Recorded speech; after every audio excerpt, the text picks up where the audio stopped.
किसी गुरुकुल में एक गुरुदेव बालकों को बाण चलाना सिखा रहे थे।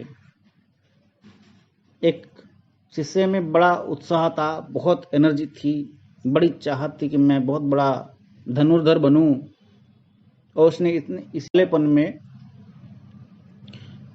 धनुष के बाण को इतनी जोर से खींचा, धनुष ही टूट गया। और तब गुरुदेव ने कहा, वत्स, इस अधीरता को छोड़ दो, अपने अंदर धैर्य धारण करो। लक्ष्य को भेदने के लिए जितनी जरूरत है ऊर्जा की, केवल उतनी इस्तेमाल करो। अगर आप जरूरत से ज्यादा ऊर्जा का इस्तेमाल करोगे और जरूरत जितनी है उससे कम ऊर्जा का इस्तेमाल करोगे, दोनों ही कंडीशन में लक्ष्य को प्राप्त नहीं कर पाओगे। हमेशा ध्यान रखना, संतुलन बनाइए। यदि आपके अंदर इतनी सामर्थ्य नहीं है कि आप उतनी ऊर्जा के साथ बाण चला सको या अपने लक्ष्य को प्राप्त कर सको, तो पहला फोकस, पहला लक्ष्य अपनी ऊर्जा को बढ़ाने पर होना चाहिए। उतावलापन बिल्कुल नहीं। किसी भी लक्ष्य की प्राप्ति में उतावलापन लाभदायक नहीं होता। उतावलापन किसी भी रूप में फायदेमंद नहीं है। उस शिष्य ने उस बात का ध्यान रखा और उसने फिर गुरुदेव से पूछा, गुरुदेव को धारण करने में क्या क्या सावधानी बरतनी चाहिए? तो गुरुदेव ने कहा, धैर्य एक दिन में नहीं आता, धैर्य दिखलाई नहीं देता, धैर्य सुनाई नहीं देता, धैर्य का आप आकलन नहीं कर सकते। किसी के लिए धैर्य की अवधि पूरा जीवन हो सकता है और किसी के लिए धैर्य की अवधि केवल 2 मिनट हो सकती है।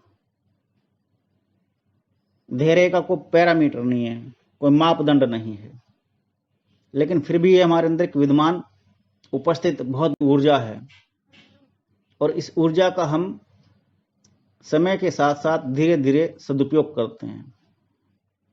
मान लीजिए आपने कोई छोटा लक्ष्य बनाया, 10 दिन का बनाया, और आपको 3 दिन बाद ही कुछ ऐसी परेशानी होने लगी कि आप उस 10 दिन के लक्ष्य को प्राप्त नहीं कर पा रहे, तो उस लक्ष्य को प्राप्त करने में जितनी ऊर्जा की आवश्यकता होगी और उन 10 दिनों को पूरा करने के लिए, वो ऊर्जा आपकी धैर्य की ऊर्जा कही जाएगी कि आपने धैर्य रखा 10 दिनों के लिए।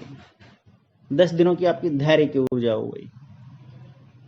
यदि आप 10 दिन भी पूरे नहीं कर पाते और पहले ही आपका प्रण छूट जाता है, हिम्मत टूट जाती है, क्षमताएं खत्म हो जाती हैं, तो माना जाएगा आपके अंदर धैर्य की कमी है। इस तरह से तो धैर्य को आप नाप सकते हैं। और धैर्य का अर्थ केवल चुप रह करके केवल प्रतीक्षा करना नहीं है। धैर्य के साथ लगे रहना, जिसमें उत्तेजना नहीं है लेकिन काम में लगे रहने की ऊर्जा लगातार है, निरंतर है।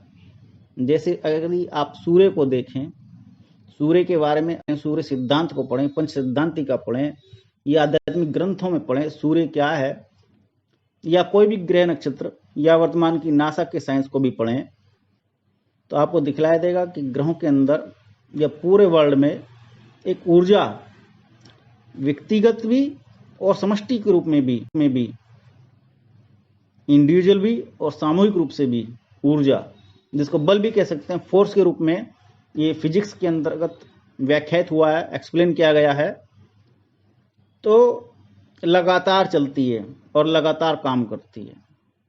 लेकिन आप इसकी ऊर्जा का को अंत नहीं बतला सकते, जैसे आप धैर्य का अंत नहीं बतला सकते। किसी के अंदर कितना धैर्य विद्यमान है। जैसे मैंने कहा कि धैर्य किसी के लिए जीवन भर की अवधि भी हो सकती है और किसी के लिए 2 मिनट की भी अवधि हो सकती है। तो आप धैर्य को नाप नहीं सकते, लेकिन धैर्य के साथ आप अपनी ऊर्जा को घटा या बढ़ा सकते हैं। ये सर्वोपरि विषय वस्तु है, ऊर्जा का घटना या बढ़ना, और उस ऊर्जा से आप अपने लक्ष्यों को सिद्ध कर लेना, ये सर्वोत्तम विषय वस्तु है।